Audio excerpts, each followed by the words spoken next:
আল্লাহ বলেছেন, খেয়াল করে শব্দটা শুনেন, ওয়া আনজালনাল হাদিদ, আমি লোহাকে উপর থেকে নাজিল করেছি। কি করেছি?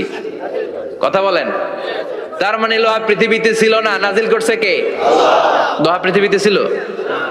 পৃথিবীতে ছিল? পৃথিবীতে থাকলে নাজিল করবেন কেন? এই যে কোরআনটা পৃথিবীতে আগে ছিল, নাজিল করছে কে? কোন ফেরেশতাকে দিয়ে? সাইয়েদনা জিবরাইল। কোন নবীর উপর? বিশ্বনবী মুহাম্মদুর রাসূলুল্লাহ। আল্লাহু আকবার।